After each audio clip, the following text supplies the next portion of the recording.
G'day everyone, and welcome to this incredibly exciting new season of the CFStrong podcast. I'm your host and fellow CF patient, Bradley Dryborough, and as a 20-something-year-old living with cystic fibrosis, I know that this decade of our life is not only challenging, but rather it comes with some big questions we ask of ourselves. I've taken the time to sit down with 6 guests who, like me, are all in their 20s living with cystic fibrosis as they share their honest and unique perspectives on 10 big questions. Across 10 separate episodes, I'll ask one question of all 6 of our guests. In this particular order, you can expect to hear answers from Adam, Blake, Caitlin, Ellie, Sam and Taylor. In this 5th episode of our series, we'll hear from each of our 6 guests as they answer, when you've met someone special, be it a boyfriend, girlfriend, a partner of any kind, how do you explain your CF, and has that been a challenging conversation to have? Let's hear their honest thoughts. Yeah, I think in the beginning it was really difficult. I didn't let anyone in. I didn't even bother seeing anyone or dating anyone because I just thought I was too much of a burden for anyone. I always thought I was going to be like the patient and the person that I was with was going to be my carer. And I mean, it's fair. It's a fair thing that I thought that because I've been quite sick my whole life. But now that I'm healthier, it comes a little bit easier to explain that to someone, or I feel a lot more comfortable because I am healthier. And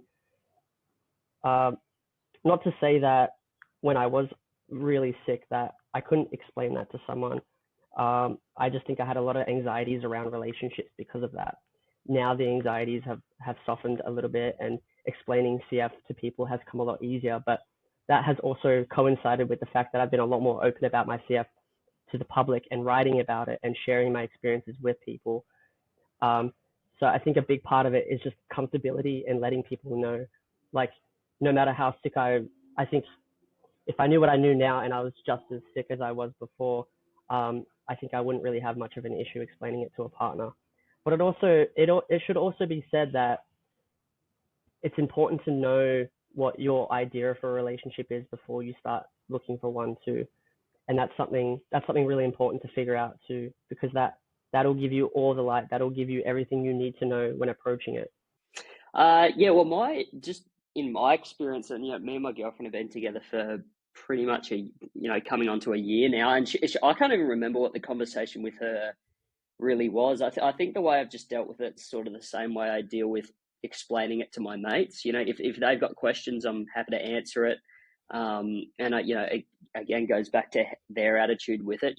I think it's good to find someone who won't be very judgmental, or they'll be curious but not in a negative way or anything like that. And my girlfriend's been really, really good with that. I think the way I explained it to her was, I was just taking some medications at a date we were on very early on in the relationship, and then she just asked, I explained it, and then we sort of left it at that. It wasn't really a massive thing that we've ever talked about.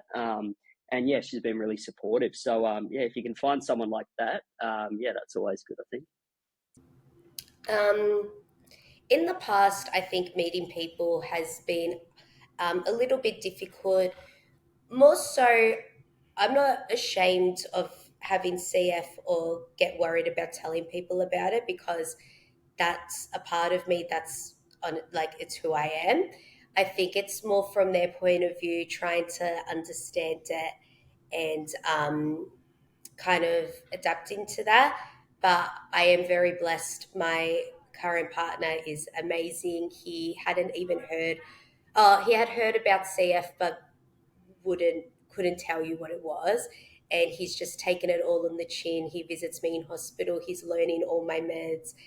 He's just been an absolute angel through everything. And especially in the last 3 years we've been together, that's when I feel like my CF has deteriorated more. So he's been with me for some of the hardest and I guess darkest times, and he's just been amazing through it. So it's not impossible to find someone to understand and to work through it. And it's not necessarily a bad thing. It definitely, I would say, comes up straight away, but more that surface level. I think the cough gives it away. I think that, oh, you must be sick. Not necessarily with partners or anything, but just meeting, new work colleagues and everything. That kind of is definitely a common question. And having to kind of go, no, it depends who it is. If it's like someone I'm going to see on a regular basis, it kind of goes from, it's fine, I'm not sick, to, no, actually, like, I have cystic fibrosis. And I guess when I explain it, I don't want to go into like too much detail straight away, because obviously there's a lot to it. I definitely feel more comfortable answering questions rather than kind of divulging myself. So when people are interested in learning and understanding it better, that's really helpful. But I do kind of just really explain it more in simple terms, that it's a genetic condition that affects my lungs, that I don't have the full lung capacity, I guess, like most people, affects my digestive system, but it's very surface level, and that's kind of the extent, early on that I go to. I've had partners like come to clinic with me, or a partner come to clinic with me. So that was something that I guess was nice to see, the interest and to learn about it. But I've not necessarily had too much like push further than that to really understand it, which I guess is difficult. Like, I would like to, explain it and get people to kind of understand it better. But I also find it difficult to understand it explain it, I guess, because, like I was mentioning before, kind of having, almost pretending like it's not there. I've not necessarily looked into how to actually explain it to someone else, because I've probably not asked enough for someone to explain it to me. Like, I almost only know the basics. Like, I know what I have to do and I know how to take care of myself, but and I guess the repercussions of that, like, I'm not going to be here as long, or all those things. But in terms of like really specific detail, I kind of, only recently really wanted to understand beyond the simple, like, surface level information. So that's probably been a challenge, because I've maybe not even had the answers about, something that I have, to explain it to someone. So moving forward, that's also a challenge for me, because I guess to coming to terms of making it like, to coming to terms with what that means, actually, like, really learning more about it, which sounds silly, I guess, probably for someone who has it, to, not know the full scope. But I feel like it's more, I go to clinic and I get my results and I'm like, okay, yeah, cool. Like, I'll do my physio and I'll go for a run. And that's kind of almost the extent that I need to know. Yeah, it's a tough one. I've talked about it on a podcast before. I've really struggled telling people about it. I got some really, really close friends, like my best mates in the entire world. They all know about it, but God, that took a long time for me to tell them as well. It wasn't an instant thing. When it comes to partners, I've had some beautiful relationships, and I guess my way of doing it is the wrong way to do it. So I like to talk about it, because it's I did not recommend anyone doing it this way. For some reason, when I was younger, I thought I could just get through a relationship without telling them anything, and that is obviously the wrong thing to do. And that obviously causes discourse in trust and relationships, and again, over time, it will break down and won't go anywhere. So I've learned that the hard way a few times. Most recent one being a relationship that I had a few months into it, and then I got sick, I had to go to the hospital, and instead of telling them that, I kind of just broke the relationship off, hoping that it would kind of just make the problems go away. But I can promise the problems did not go away. So after that, I had to learn how to be open and honest from the very get-go with people that I, want to be with and want to trust and want to be, I guess, happy with. So yeah, it's a hard process. I still haven't mastered it, but I am working on it, and we're getting there. It sounds like, for me, Sam, it's a challenge to be radically honest about something that is so heavy. Yeah. If I can indulge a little bit further, and tell me if you're not comfortable answering this, but No. Yeah. What do you think it is that makes it a hard conversation to have for you personally? So this has taken me a long time to work out, and I think the main thing was was just how unhappy I was in myself and how I didn't accept it personally.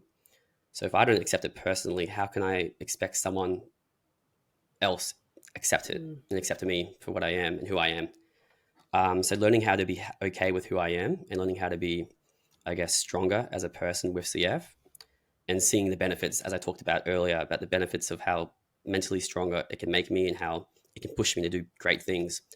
So learning to be okay with myself was the first step into letting other people into my life. So yeah, that's the lesson I've been learning over the past few years.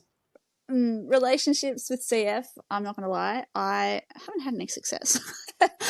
You'll tell them that you have CF and you either get ghosted, or it's kind of like the pity, like, oh, I wish I could make you feel better. I'm always like, oh, yuck. Like, I don't know if it's just me personally having an ick about that, but like, yeah, I don't know. I think CF's taught me to be happy with myself, and kind of just whatever happens, happens. If it doesn't happen, sick. If it does, cool. Like, it's not, I don't know. I think people, rightfully so, are frightened from CF because that's a lot of baggage. I mean, you don't think about it when you have CF. You're like, yeah, I have CF. Your family go, yeah, it's no biggie. We deal with it every day. But like, as soon as someone who maybe you're talking to, you're friends with, and it's gone a little bit further, maybe they go, oh yeah, cool. They see a little bit and they're like, yeah, no biggie. All of a sudden they see all the other stuff and they're like, oh, and you're like, uh-oh.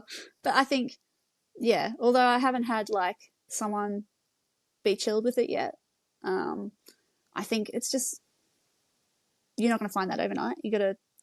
The right people come along. It's kind of like your friendships. Like if they're cool with it, they're your right people. They get it, they're the right people. It just happens when you least expect it. So I think, yeah, I don't know. I'm not too big on it though. I'm kind of like, oh well. Thank you so much for listening to this episode of our series. We thank you for taking the time to sit down and hear the value that each of our 6 guests provide, and we want to thank them for taking the time to be a part of the series too. We hope that this has not only been informative, but refreshing to hear that there are many different perspectives to each of these questions and challenges we face as CF patients. Once again, I'm your host, Bradley Drybra. Thank you so much for tuning in to the CFStrong podcast.